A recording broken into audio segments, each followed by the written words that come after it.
This is the Ndere Cultural Centre in Uganda's capital, Kampala.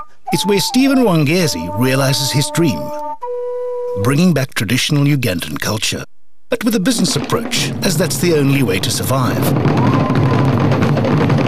The centre makes profit by hosting a variety of cultural events and functions, but to be sustainable, it has to look for more money-generating activities.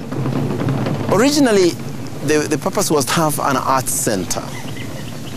But art for art's sake is not something that you can survive on in this country. So what I'm trying to bring up are ancillary facilities, things that will be providing the business side in order to raise the money to run the art. The guest accommodation, I'm looking at having at least 60 people being able to reside here, being able to hold meetings here. So we're trying to bring the business side of that should raise money to support the art. Constructors are currently building new facilities at the centre, and all by using traditional materials. The new facilities are part of the expansion of the Ndere Cultural Centre, which has been in existence since 2003. With the first show we had, were only 3 people in the audience. 3. But now, every Sunday, we don't advertise on television, but the amphitheatre is full. And we have now provided for a second performance in the week. Stephen Wangezi has a goal to save traditional Ugandan culture and to bring it together at this centre. This is much needed because in the last century, many of the traditions have disappeared. Institutions like churches, they deliberately preached against culture.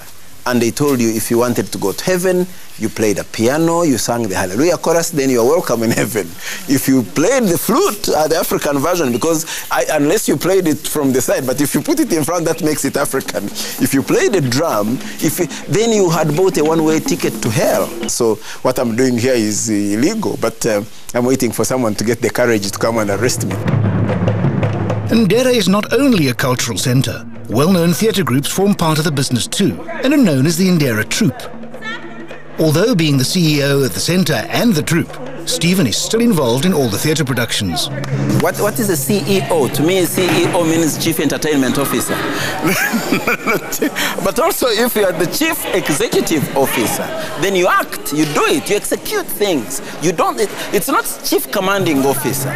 But even when you're going to command, you really need to know what you're commanding people. And I think the main dilemma with businesses, especially in Africa, is trying to emulate the old colonial governor. And instead of doing the work and working with the people and demonstrating and teaching what you started the project for, you instead start commanding people who have no knowledge whatsoever of what you planned to do. So I believe in doing it, and people know what you are doing, and they do it better. Boy,